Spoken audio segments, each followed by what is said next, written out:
Bien, hermanos, les voy a invitar que abran sus Biblias, primera carta de Pedro, capítulo 2, versículos 9 y 10. Primera carta de Pedro, capítulo 2, versículos 9 y 10. La enseñanza del día de hoy se titula Somos pueblo de Dios. Somos pueblo de Dios. Primera carta de Pedro, capítulo 2, versículos 9 y 10. Dice así la palabra de nuestro Dios. Mas vosotros sois linaje escogido, real sacerdocio, nación santa, pueblo adquirido por Dios, para que anunciéis las virtudes de aquel que os llamó de las tinieblas a su luz admirable. Vosotros que en otro tiempo no erais pueblo, pero que ahora sois pueblo de Dios, que en otro tiempo no habíais alcanzado misericordia, pero ahora habéis alcanzado misericordia. Somos pueblo de Dios. En el año 112, Plinio el joven, que era un gobernador de la provincia del Ponto Bitinia en el Asia Menor, escribió una carta al emperador Trajano relatando la historia o cómo estaba manejando la persecución y el juicio a los cristianos en esa época. Y dentro de esa carta había un párrafo que decía lo siguiente: les pregunto si son cristianos. Si lo admiten, repito la pregunta una segunda y una tercera vez, amenazándolos con la pena capital. Si persisten, los sentencio a muerte, porque no dudo que cualquiera que pueda hacer el tipo de crimen que ellos han confesado, su terquedad y obstinación inflexible ciertamente deben ser castigadas. Y concluimos, hermanos, lo que el mundo consideraba delito y obstinación en la historia de los primeros cristianos, que incluso lo llegaban hasta la muerte, Dios lo llama una fe inquebrantable. Lo que el mundo castigó con la muerte, Dios lo premia con la vida eterna. Nuestros hermanos que en esa época daban sus vidas por la fe en el Señor Jesús, tenían muy claro quiénes eran ellos. Tenían arraigado en sus corazones, en su sangre, la identidad que ellos poseían haber depositado la fe en el Señor Jesús. Hoy día, en nuestra cultura, una de las preguntas que abunda es ¿quién soy? Y muchos se lo preguntan. Incluso nosotros mismos quizás nos hemos preguntado ¿quién soy? Y de esta pregunta nacen tantas ideologías respecto de la identidad. ¿Qué es lo que yo siento? ¿Qué es lo que yo busco? ¿Quién soy realmente? ¿De dónde vengo? ¿Hacia dónde voy? Son preguntas que la cultura actual tiene sobre la mesa. Y por supuesto que lo buscan en lo externo, para poder potenciar o sentirse bien en eso que ellos buscan bajo preceptos o filosofías humanas, para ellos sentirse bien en su interior. Y de ahí nacen todas este tipo de ideologías que hoy día escuchamos y que están haciendo tanto daño a las familias. Pero hoy día nosotros, hermanos, tenemos seguridad de que tenemos una identidad segura, tenemos una identidad eterna y una identidad que no está basada en filosofías o pensamientos humanos. Lo veíamos cuando estudiábamos la carta a los Efesios. Los 3 primeros capítulos nos hablan de la identidad que tenemos en Cristo Jesús.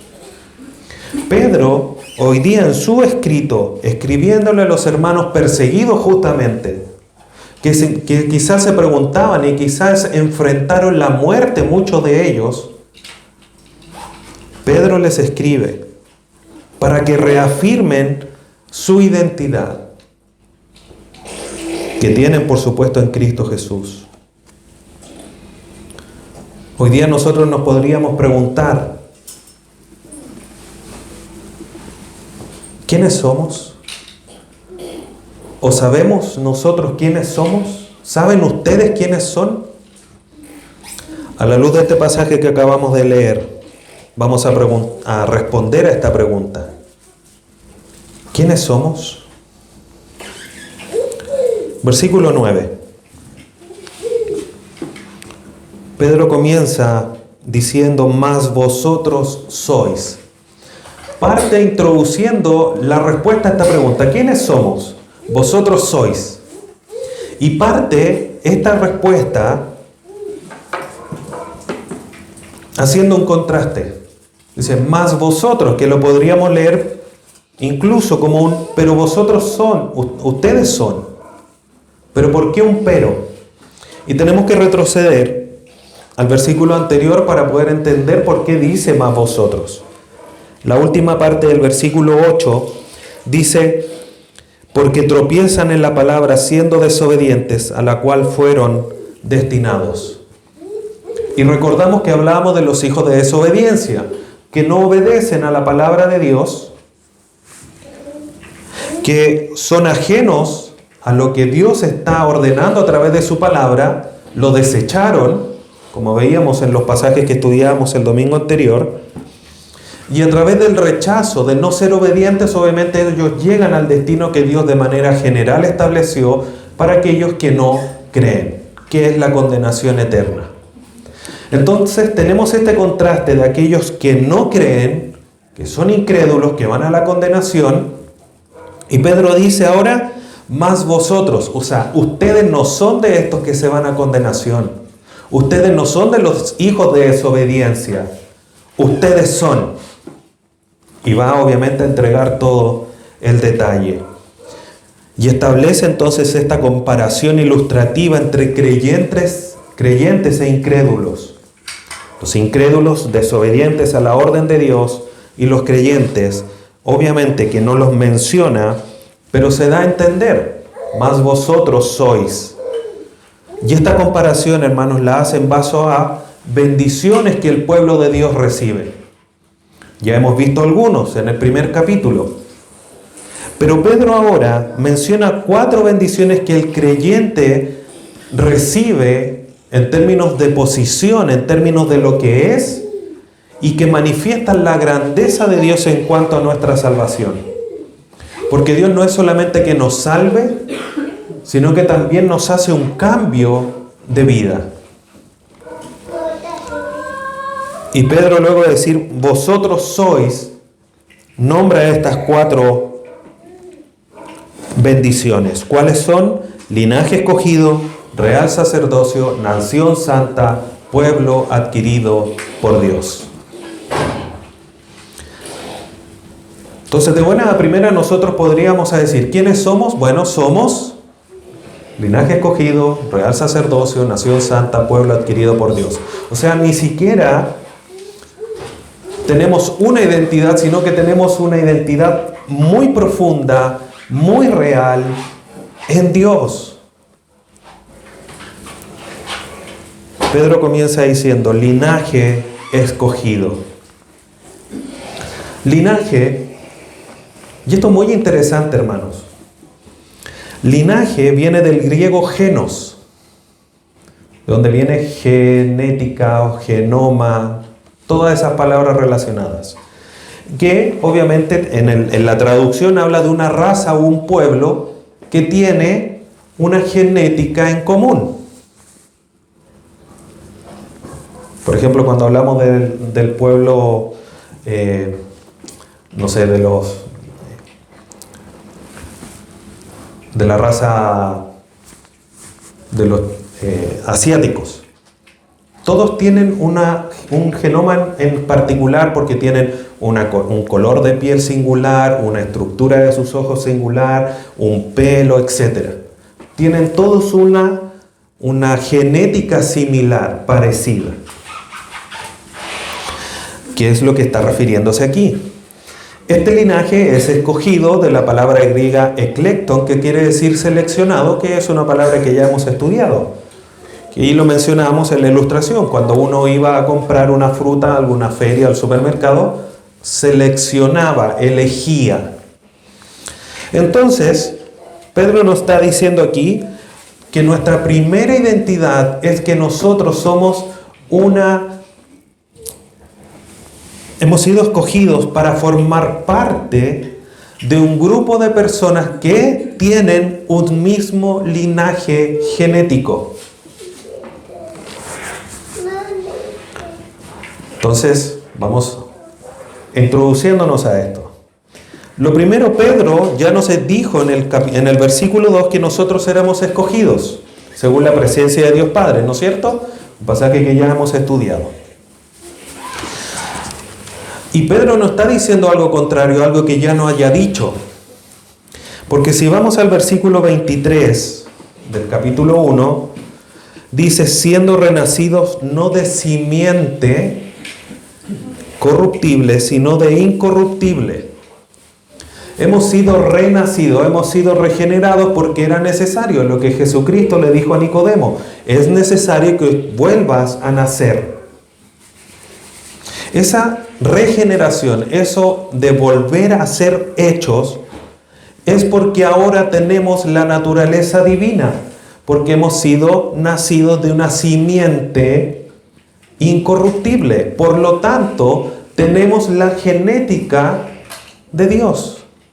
Somos el pueblo de Dios, somos linaje escogido.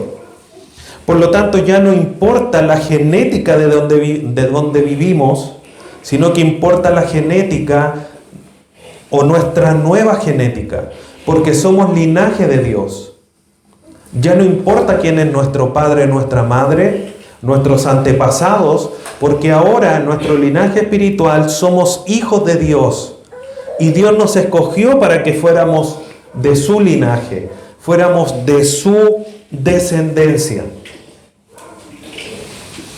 Y es así como nosotros ahora formamos parte de un mismo pueblo con la misma genética y por eso somos todos llamados hijos de Dios. Entonces el vínculo va más allá solamente de la fe. Es un cambio de naturaleza. Y formamos parte, por lo tanto, de este linaje escogido, que es un resultado de nuestra salvación. Cambió nuestra naturaleza. Ya no somos hijos de desobediencia, que es la naturaleza que teníamos antes de conocer al Señor Jesús, porque éramos hijos del primer Adán, como dice Romanos, y a través de eso se fue traspasando en esa genética contaminada el pecado de generación en generación. Hoy día, en esta genética espiritual, tenemos nosotros la naturaleza santa de Dios en nosotros. El cuerpo sigue corrompido, seguimos pecando, pero nuestro ser interior es un ser nuevo, porque ha nacido de la simiente espiritual no contaminada o no pecaminosa. Por lo tanto, hermanos, somos linaje escogido.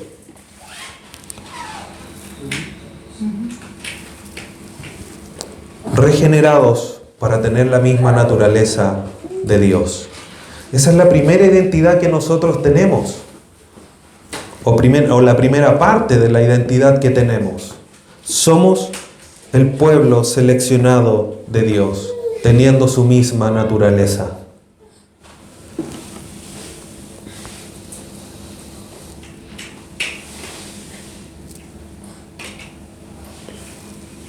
Segundo, volviendo a 1 de Pedro 2:9, vosotros sois linaje escogido.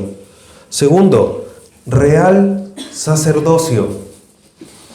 Real viene de la palabra griega basileion, que quiere decir que es algo de acuerdo a un gobierno supremo, a un rey. Y sacerdocio, que en griego quiere decir el cuerpo de practicantes de una religión y que tienen autoridad. No es solamente alguien que asiste a la iglesia, sino que el sacerdote es alguien que tiene autoridad.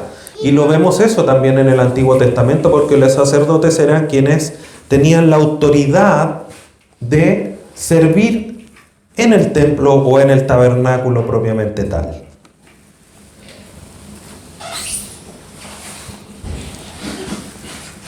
Esta acción, hermanos, de ser reyes y sacerdotes, lo vemos también en nuestro Señor Jesús. Apocalipsis, capítulo 5, versículos 9 y 10.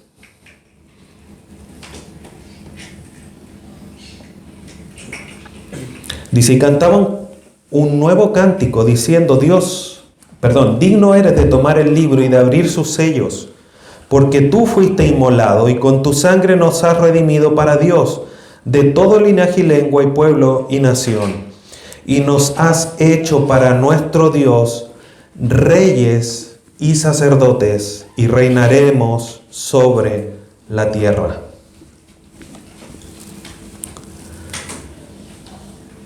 Esta realidad de ser reyes y sacerdotes, en algún momento de la historia se separó.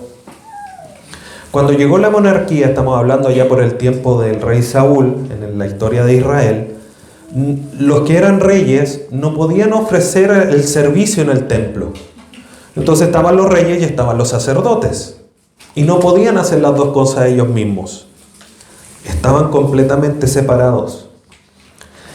Cuando llega Cristo, tiene que llegar de una orden sacerdotal distinta, porque no podía ser que lo ya establecido para el pueblo de Israel, donde los reyes eran uno y los sacerdotes eran otro, que se volviesen a juntar. Por eso Jesucristo tenía que venir de una orden distinta, del rey y sacerdote Melquisedec, de una orden distinta, de una orden divina, porque Jesucristo vuelve a ser rey y sacerdote él mismo en una sola persona. Cuando estudiemos la carta a los Hebreos, vamos a entender esto con mayor profundidad. Ahí el autor de la carta establece esta diferencia. Ahí en Hebreos 9 y 10, usted lo puede estudiar y leer después de manera más detenida, se explica cómo es que Jesucristo viene a ser esta realidad además de sacerdote. Entonces, nosotros en nuestra relación, en este linaje compartido con Jesucristo, podemos volver a ser reyes y sacerdotes porque estamos en la genética, en la naturaleza de Dios. El sacerdocio, hermanos, en el Antiguo Testamento que era quienes estaban al servicio de Dios, no era una tribu, sino que era parte de una tribu, que eran los descendientes de Aarón. Aarón fue ungido como sumo sacerdote y su descendencia eran los sacerdotes.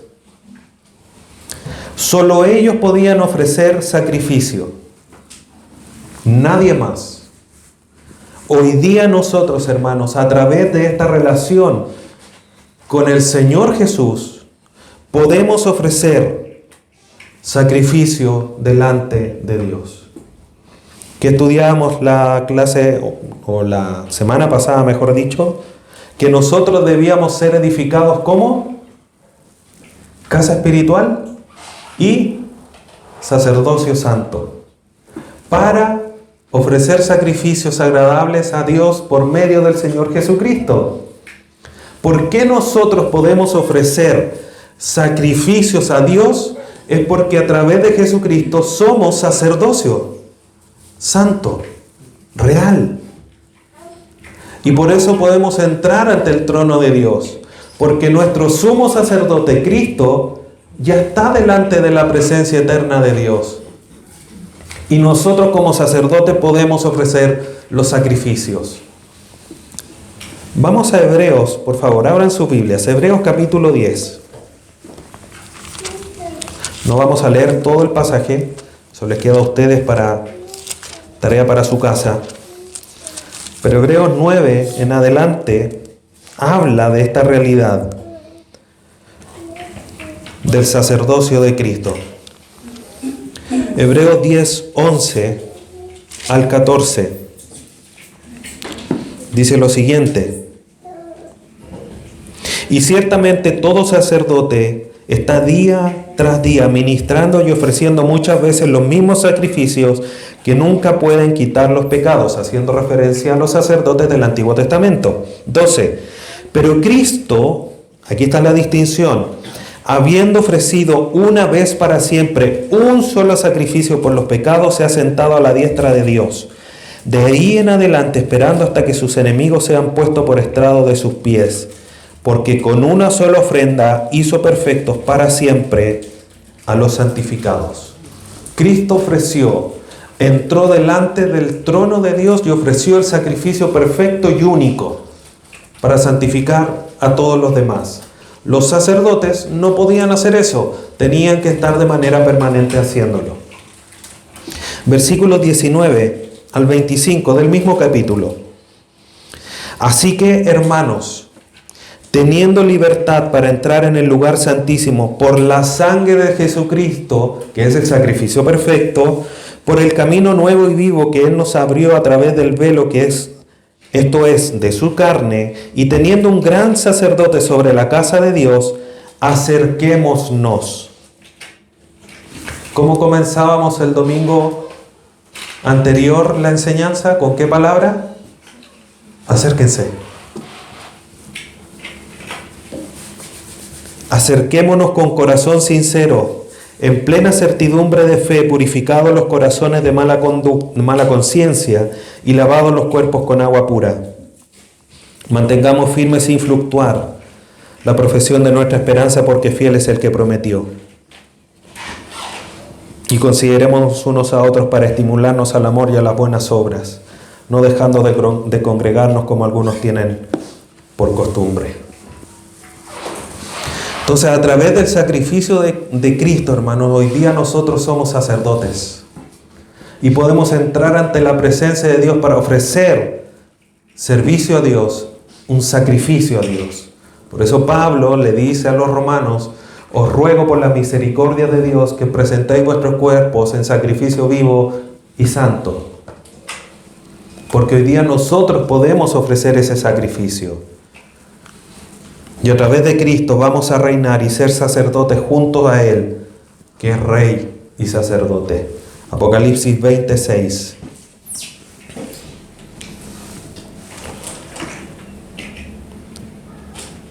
Dice: bienaventurado y santo es el que tiene parte en la primera resurrección. La muerte segunda no tiene poder sobre esto, sino que serán sacerdotes de Dios y de Cristo, y reinarán con Él por 1000 años. Y eso es una bienaventuranza. Además de, hermanos, de la bendición que tenemos hoy día de ser reyes y sacerdotes delante del Rey de Reyes y Señor de Señores. Entonces somos linaje, somos un pueblo especial, nacido de naturaleza divina. Podemos reinar y servir al Rey y sumo sacerdote eterno, Cristo. Volvemos a la primera carta de Pedro. Vosotros sois linaje escogido, real sacerdocio, nación santa.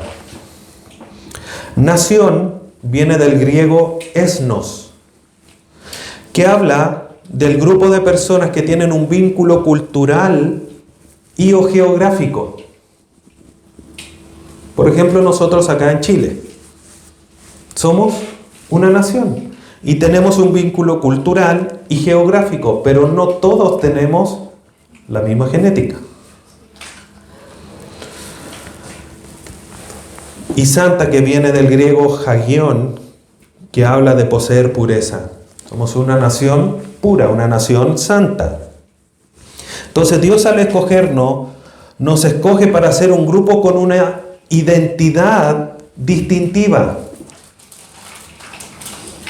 Hoy día, como chilenos, no tenemos muy buena fama ni en Europa ni en Estados Unidos. Y no la voy a mencionar para que no quede grabada.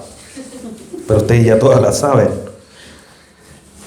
Pero como hijos de Dios, como nación de Dios, escogidos de Dios, hoy día nosotros tenemos un distintivo.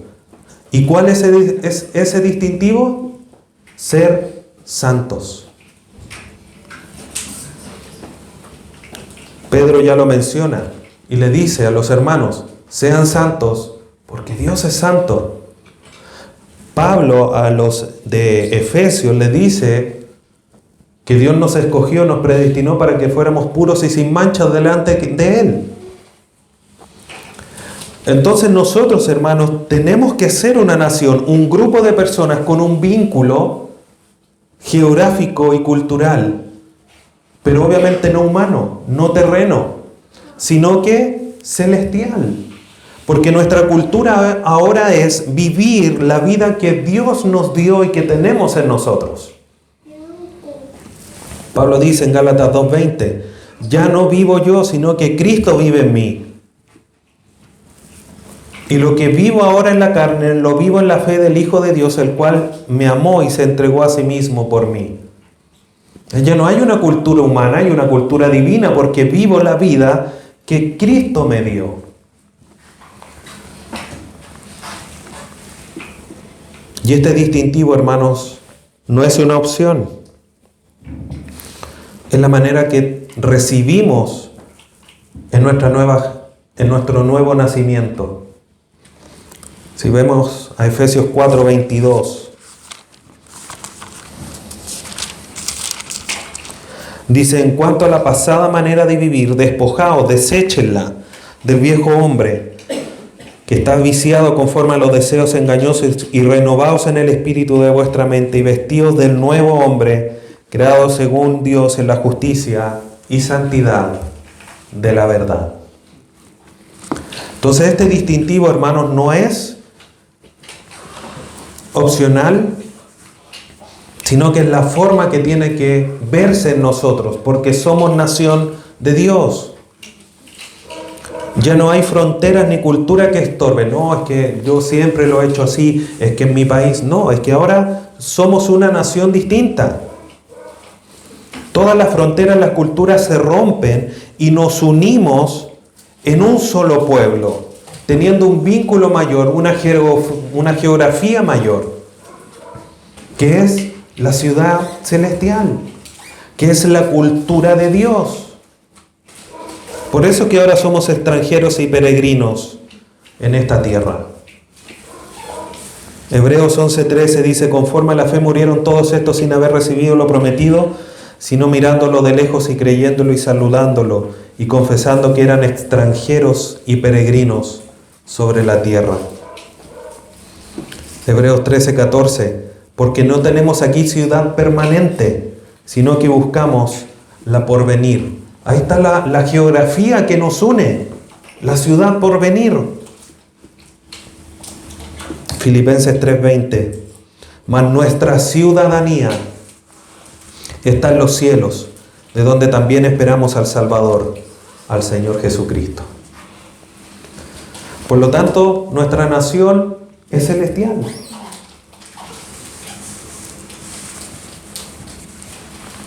¿A dónde voy?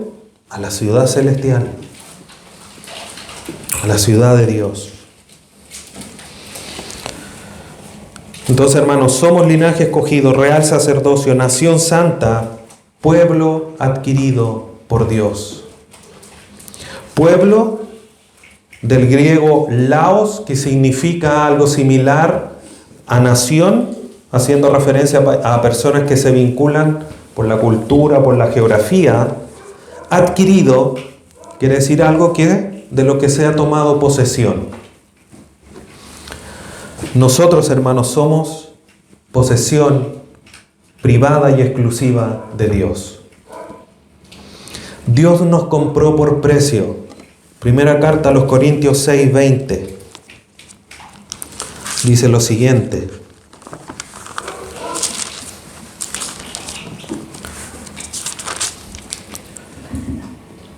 porque habéis sido comprados por precio.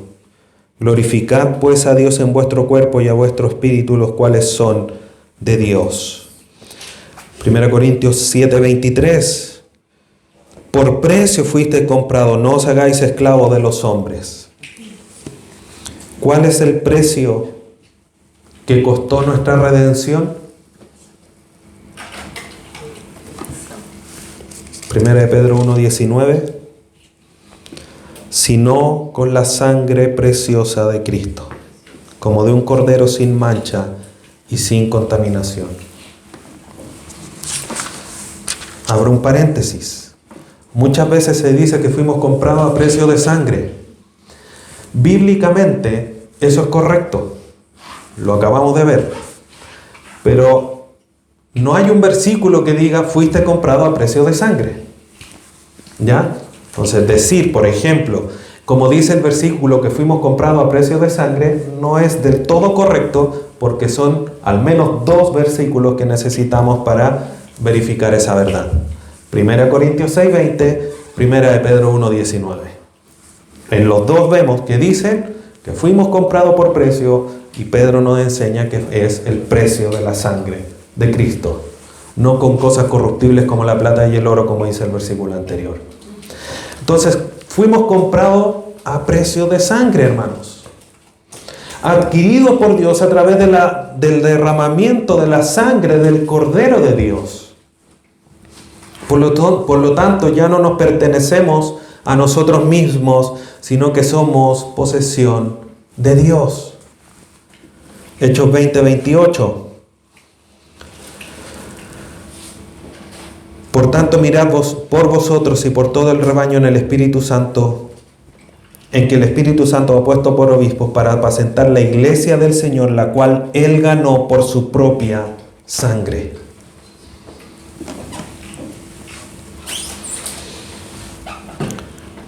Hermanos, somos posesión de Dios. No eres de nadie más, eres de Dios. A Él te debes. Eres hijo de Él por genética.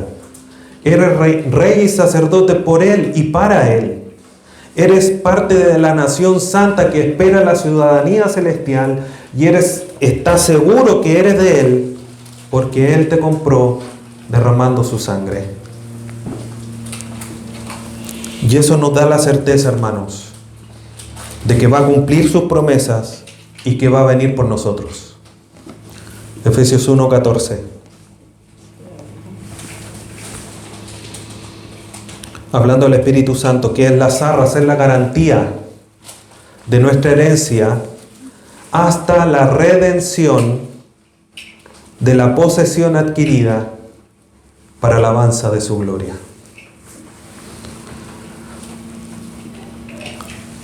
Por lo tanto, hermanos, somos linaje escogido, somos nación, real sacerdocio, nación santa, pueblo adquirido por Dios. Todo eso con un propósito. ¿Qué propósito? Anunciar las virtudes de aquel que nos llamó de las tinieblas a su luz admirable. Y tenemos este compromiso, hermanos. Tenemos esta dicha. Dios ha derramado su sangre para hacernos todo esto, para bendecirnos de esta manera. El compromiso es que ahora nosotros anunciemos las virtudes de Él. Anunciar quiere decir dar a conocer abiertamente con gran amplitud. Debemos proclamar, no callarnos ni silenciarnos, sino que hablar de las virtudes. Del griego aretas, que significa excelencia, su grandeza, sus grandes proezas. Conozco a alguien que bendice tan grandemente. No podemos silenciarnos. Es Dios Trino el que ha hecho todo esto posible. Esta realidad de que hoy día nosotros seamos linaje escogido, nación santa, real sacerdocio, pueblo adquirido por Dios, es el Dios santo. Nosotros miramos los cielos. ¿Y qué nos dicen los cielos? ¡Ay, que mira qué grandes las estrellas, las nubes! ¡Qué maravilloso, qué profundo! ¿Y qué dicen los cielos? Los cielos cuentan la gloria de Dios. Salmo 19. Y nosotros que vemos la maravilla de Dios en nuestra vida, ¿qué deberíamos hacer? Mostrar la gloria de Dios. Porque nos llamó, nos convocó con autoridad para traspasarnos ¿de dónde? de las tinieblas. Y en esa condición era en la que estábamos, Efesios 2 del 1 al 3. Muertos, siguiendo las corrientes de este mundo. Estábamos en un hoyo oscuro, como dice el Salmo 103, en las tinieblas absolutas, pero con su llamado de autoridad nos pasa de esa realidad a su luz admirable. Admirable en el griego saumastón es una palabra muy profunda porque habla de algo que causa un asombro emocionante y una admiración por ser algo excepcional o extraordinario. O sea, es tan potente, tan profunda, que causa una admiración con lágrimas, una admiración emocionante, una emoción emocionante. De ser tan grande, de estar en la oscuridad máxima, a llegar a esta luz.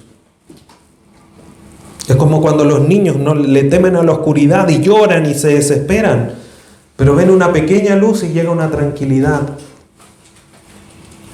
Nosotros estábamos en las tinieblas de muerte, en las tinieblas del pecado, y a Dios nos llamó para pasarnos de esa oscuridad terrible a su luz admirable, asombrosa, liberándonos de la autoridad del pecado para ponernos en el reino del Señor Jesús. Colosenses 1:13. Porque Él nos libró del dominio de las tinieblas y nos trasladó al reino de su Hijo amado. Por eso es que nosotros debemos proclamar estas maravillas, porque tenemos este gran benefactor. Cuando estudiamos la carta a los tesalonicenses, ¿qué veíamos? Que la iglesia manifestaba eso. En la primera carta, capítulo 1, versículo 9, dice: porque ellos mismos cuentan de nosotros la manera en que nos recibisteis y cómo os convertisteis de los ídolos a Dios para servir al Dios vivo y verdadero. Ellos lo cuentan, ¿por qué? Porque sus vidas anunciaban las virtudes de Dios. Ya no somos tinieblas, hermanos, somos hijos de luz, como dice Efesios 5:8.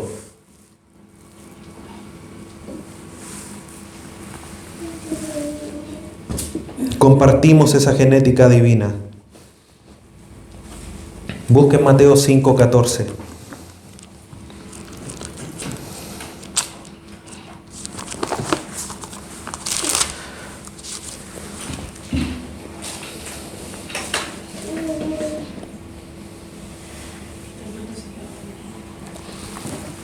Mateo 5:14 dice: vosotros sois la luz del mundo, una ciudad celestial. Una ciudad sentada sobre un monte no se puede esconder.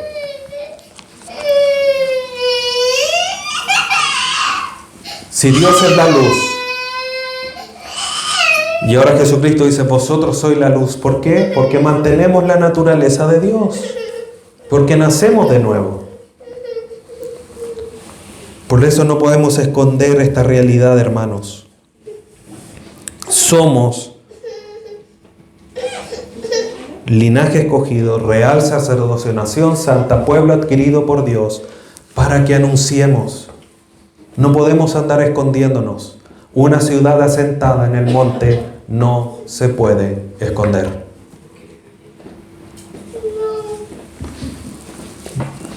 Volvemos a Primera de Pedro, capítulo 2, versículo 10.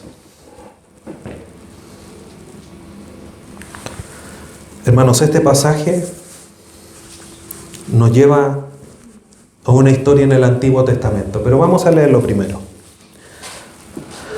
Vosotros, nuevamente, ustedes creyentes, que en otro tiempo no erais pueblo, pero que ahora sois pueblo de Dios. Que en otro tiempo no habíais alcanzado misericordia, pero ahora habéis alcanzado misericordia. Dejo una marca ahí la primera carta de Pedro y vamos al profeta Oseas.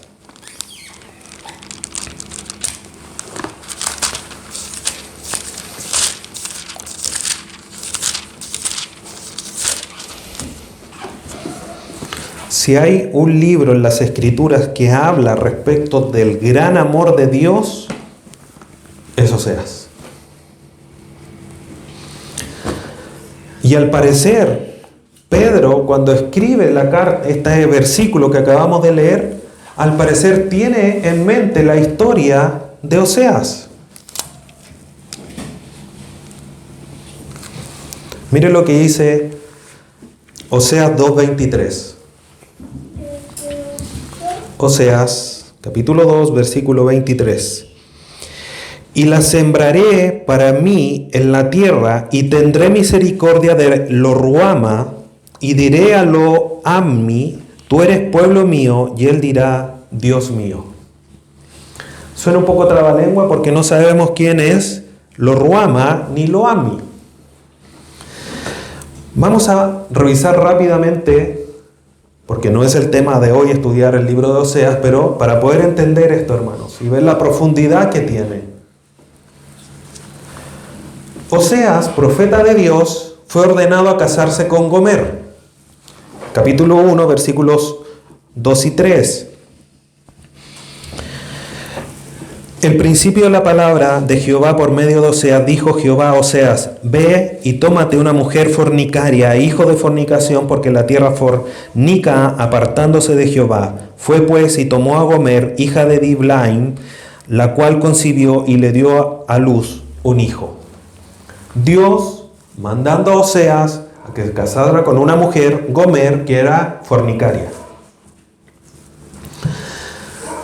Gomer fue infiel hasta decir basta y llegó a ser prostituta. Capítulo 2, versículos 4 y 5.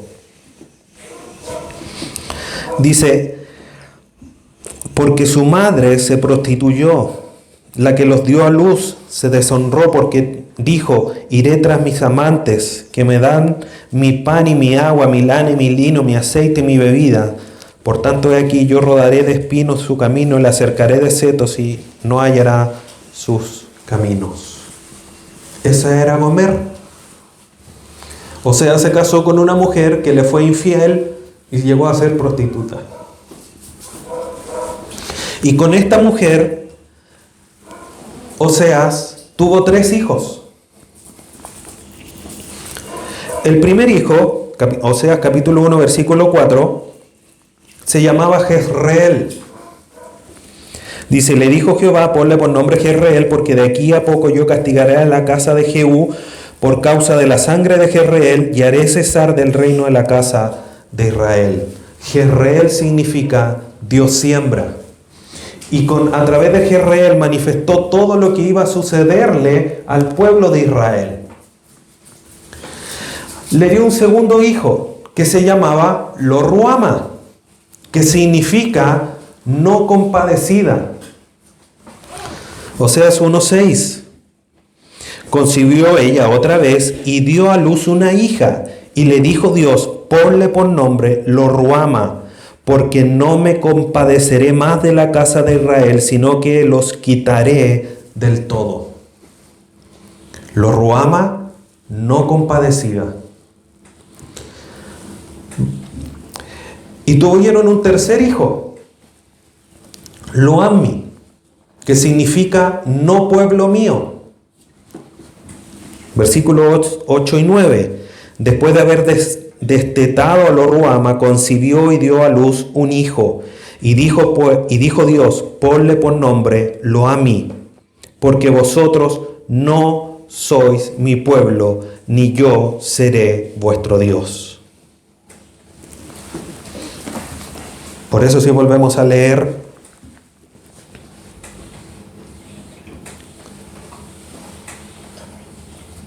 Oseas 2:23, a pesar del oscuro escenario, no me voy a compadecer, no son mi pueblo. La promesa de Dios y el amor de Dios es aún mayor. Por eso le dice en el 23, y la sembraré para mí dice Jehová, en la tierra, y tendré misericordia de Lo Ruhamah. ¿Quién era Lo Ruhamah? La no compadecida. Voy a tener misericordia de la no compadecida. Y diré a Lo Ammi, tú eres pueblo mío. Y él dirá, Dios mío. Lo Ammi, ¿quién era?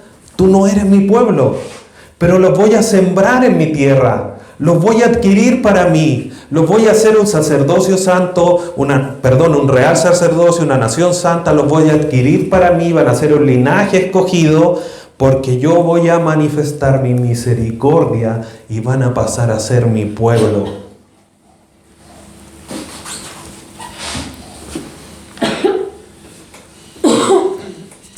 Vamos al libro de Efesios, capítulo 2. La historia de Oseas, hermanos,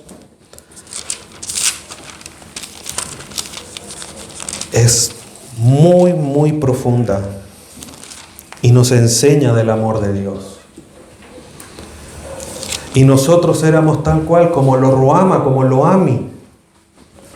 Efesios capítulo 2, versículos 11 y 12. Dice, por tanto, acordaos de que en otro tiempo vosotros, los gentiles, en cuanto a la carne, erais llamados incircuncisión por la llamada circuncisión hecha con mano en la carne. En aquel tiempo estabais sin Cristo, alejados de la ciudadanía de Israel, ajenos a los pactos de la promesa, sin esperanza y sin Dios en el mundo. No éramos pueblo, no éramos compadecidos. Pero Dios dijo, los voy a sembrar en mi tierra. Versículo 4 de Efesios 2. Pero Dios, que es rico en misericordia por su gran amor con que nos amó. Y a través de ese amor que Él nos manifestó, leemos en el versículo 13. Pero ahora que se nos ha manifestado el amor de Dios, ahora que se nos manifestó la misericordia de Dios, pero ahora en Cristo Jesús, vosotros que en otro tiempo estabais lejos, habéis sido hechos cercanos por la sangre de Cristo.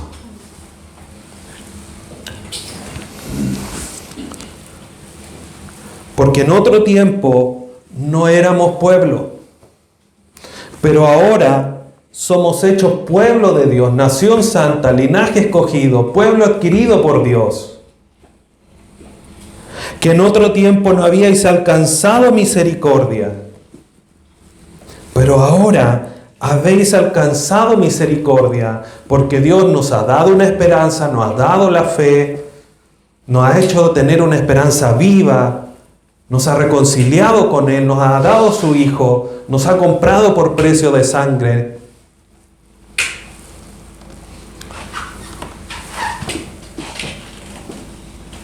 De no tener esperanza alguna, hermanos, de ser no compadecidos, de no tener ninguna identidad, porque no éramos pueblo.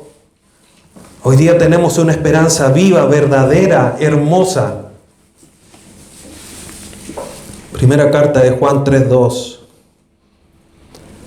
Dice, amados, ahora somos hijos de Dios. Y aún no se ha manifestado lo que hemos de ser, pero sabemos que cuando Él se manifieste seremos semejantes a Él, porque le veremos tal como Él es. Y todo aquel que tiene esta esperanza en Él se purifica a sí mismo, así como Él es puro. Hermanos, somos pueblo de Dios. No tienes que andar buscando tu identidad en ningún otro lugar. Tenemos que dimensionar esto en la manera correcta. Todo lo que Dios ha hecho por nosotros. Tenemos que dimensionar de una manera correcta todas las bendiciones que Dios nos ha otorgado. Herencia, salvación, todo lo que acabamos de ver.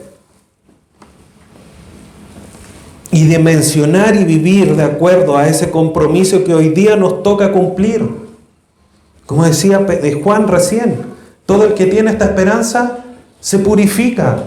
¿Cuál es tu esperanza? ¿Cuál es tu identidad? ¿Eres del pueblo de Dios? ¿Eres linaje escogido? ¿Eres real sacerdocio? ¿Eres nación santa? ¿Eres adquirido por Dios?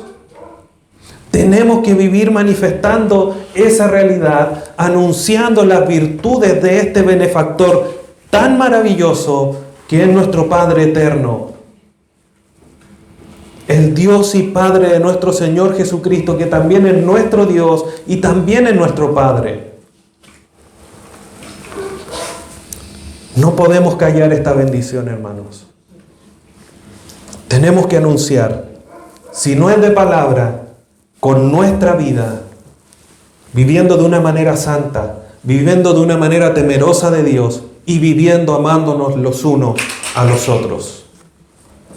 Anunciando así las virtudes del que nos llamó de las tinieblas a su luz admirable. Que Dios te bendiga, hermano, grandemente, y nos ayude a todos a vivir en consecuencias a esta identidad, porque somos pueblo de Dios. Oremos. Padre Santo, vamos ante tu presencia reconociéndote a ti como el dador de todas nuestras bendiciones, reconociéndote a ti como la fuente de todo beneficio en nuestra vida, porque tú nos has hecho linaje escogido, nación santa, real sacerdocio y pueblo adquirido por ti, a través de tu Hijo Jesús. Gracias por tener esta identidad tan segura y eterna, de estar en tu mano. Ayúdanos para vivir anunciando tus virtudes, tus excelencias, tus grandes proezas y obras a aquellos que aún no te conocen. Gracias por tener tan grande bendición. No teníamos nada que ofrecer, porque no éramos pueblo. No teníamos cómo alcanzar misericordia. Solo por tu gran amor alcanzamos misericordia y hoy día somos tu pueblo. Gracias, Dios bendito, por tanto bien para cada uno de nosotros. Te bendecimos en esta mañana y agradecemos a través de tu Hijo Jesús, nuestro Salvador. Amén.